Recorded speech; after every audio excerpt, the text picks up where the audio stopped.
बात अब सिवनी की करेंगे, जहां एक थाने के भ्रष्टाचार ने पूरे मध्य प्रदेश के पुलिस महकमे को ही शर्मसार कर दिया।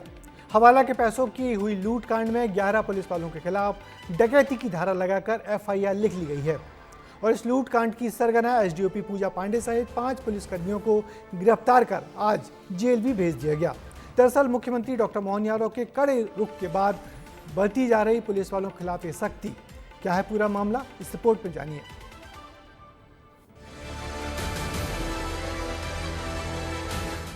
तो कानून का जो उल्लंघन करेगा किसी को नहीं बख्शेंगे, ये हमारी सरकार की पॉलिसी है। और कानून के निगाह में अधिकारी, कर्मचारी या आम जनता सब बराबर है।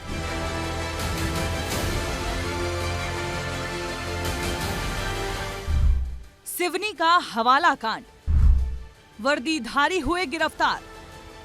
एक या दो नहीं बल्कि 11 पुलिसकर्मी हैं जिन पर डकैती का आरोप लगा है।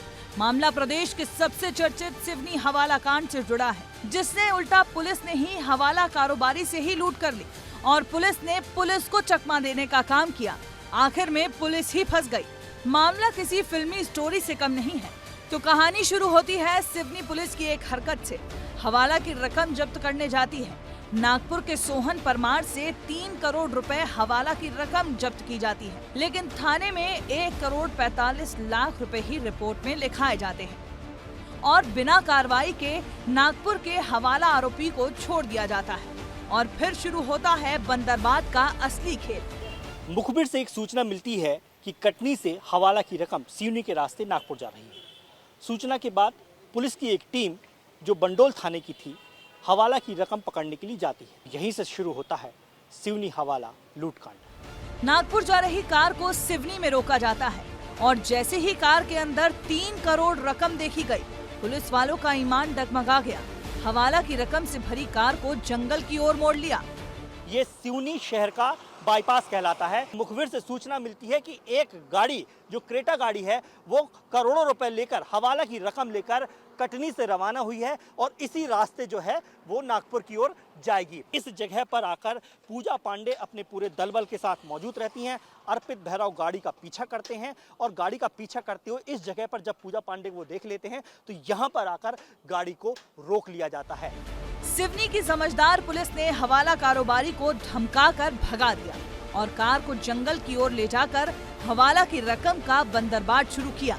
तो जिस गाड़ी में हवाला की रकम कटनी से नागपुर की ओर ले जाई जा रही थी वो यही क्रेटा गाड़ी है। आप देख सकते हैं कि पूरी गाड़ी को इस समय थाने में रखा गया है, खड़ा कर दिया गया है, क्योंकि ये एक प्रकार का साक्ष्य होता है जिस पर ये हवाला की रकम लाई गई थी। जैसे ही हवाला की रकम की बंदरबाट की खबर पुलिस महकमे में फैली तो पहले तो एसडीओपी पूजा पांडे ने मामले से इनकार कर दिया, फिर जांच की बात कही और अब मौजूदा स्थिति ये है कि जांच की बात कहने वाली एसडीओपी पूजा पांडे अपनी ही टीम के साथ गिरफ्तार हो चुकी हैं। चूँकि ये मामला अत्यंत संवेदनशील और गंभीर किस्म का है तो इसके लिए आईजीपी सर द्वारा एक एसआईटी का गठन किया गया, जिसके प्रभारी additional SP crime Jabalpur Shri Jitendra Singh हैं, जो इसकी विवेचना कर रहे हैं। सामान्य कार्रवाई नहीं हुई है, बहुत ही सख्त कार्रवाई हुई है। ठीक वैसी ही हुई है, अगर कोई अन्य व्यक्ति करता तो होती। 11 पुलिसकर्मियों पर एफआईआर हुई, जिसमें से पूजा पांडे एसडीओपी समेत 8 की गिरफ्तारी हो चुकी है। बाकी 3 गिरफ्तारियों का इंतजार है। सिवनी के हवाला कांड ने वर्दी पर तो सवाल उठाए हैं और ये भी बता दिया है कि मोहन सरकार में कानून का पाठ पढ़ाने वाली पुलिस भी अगर दोषी पाई जाएगी तो कार्रवाई तो उस पर भी होती है। सिवनी से दुर्गेश साहू की रिपोर्ट।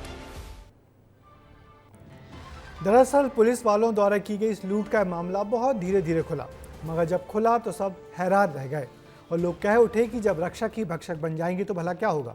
मामले के सभी पक्षों का खुलासा होते ही मुख्यमंत्री ने इस कांड में शामिल किसी भी सिपाही और बड़े अफसर को नहीं बख्शने का ऐलान कर दिया और आईजी ने सिवनी में डेरा डालकर न केवल पुलिस वालों पर एफआईआर की, बल्कि उनमें से बहुतों को गिरफ्तार कर आज जेल भी भिजवा दिया।